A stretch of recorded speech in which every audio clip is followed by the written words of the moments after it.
In case you missed it, Netanyahu unveiled what he called trove of Iranian data and records that demonstrate Iran lied about its nuclear weapons program and that it still intends to pursue that program in the future. His point, ostensibly, was to prove that the Iran deal, officially known as the Joint Comprehensive Plan of Action, or JCPOA, was based on faulty assumptions, flawed logic and poor information. But his goal was no doubt to nudge President Trump even closer to scrapping the deal. Clever timing, given that French President Emmanuel Macron and German Chancellor Angela Merkel just last week tried to persuade Trump to stay in the deal, and next week Trump faces a May 12 deadline to decide whether to waive nuclear-related sanctions against Iran, thereby doing just that, staying in. In any event, the first White House statement included the sentence, "Iran has a robust, clandestine nuclear weapons program that it has tried and failed to hide from the world and from its own people." Italics are mine. The second statement, which, unlike the first, was not emailed to reporters but rather just posted online, walked that back considerably. Iran had a robust, clandestine nuclear weapons program that it has tried and failed to hide from the world and from its own people. That's a big difference in meaning for such a small word.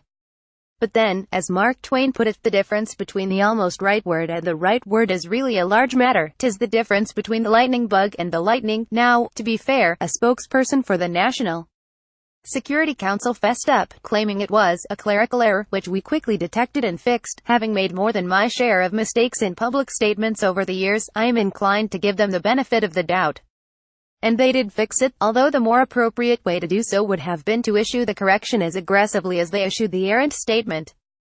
That said, and given this president's utter hatred of the Iran deal, his uninhibited enthusiasm for all things Netanyahu, his distrust of his own intelligence community, and his penchant for playing straight to the fears and predilections of his voter base, it would be naive not to allow for the possibility that this clerical error was also something of a Freudian slip, something that at the very least Trump and his staff wanted to be true.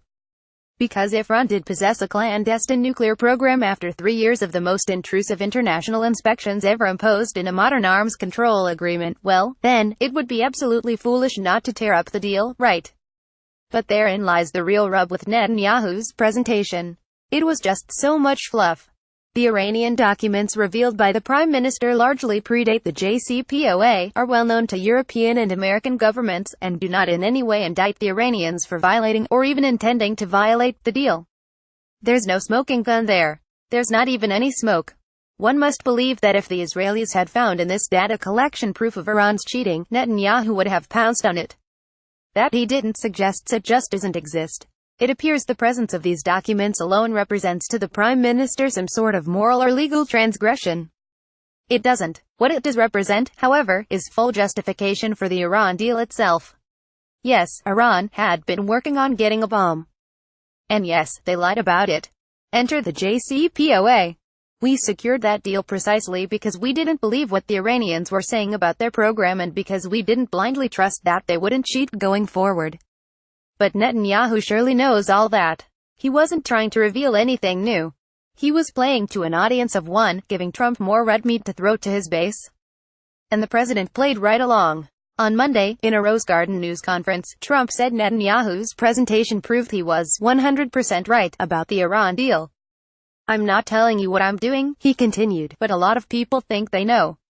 And, on or before the 12th, we'll make a decision." Trump likes the theatrics of keeping everyone guessing, as he no doubt appreciated the theatrics of Netanyahu's little slideshow Monday.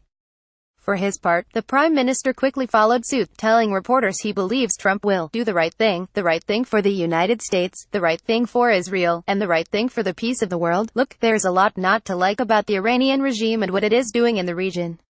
The United States, our allies and our partners there and around the world should absolutely continue to counter the regime's ballistic missile program and their state sponsorship of terrorism. But if Trump snaps those sanctions back in place, not only would the United States be the only signatory to the deal out of compliance, and therefore isolated, but there's a real risk Iran could reciprocate and restart their nuclear program. Talk about lightning. It's hard to imagine how that outcome is the right thing for anyone.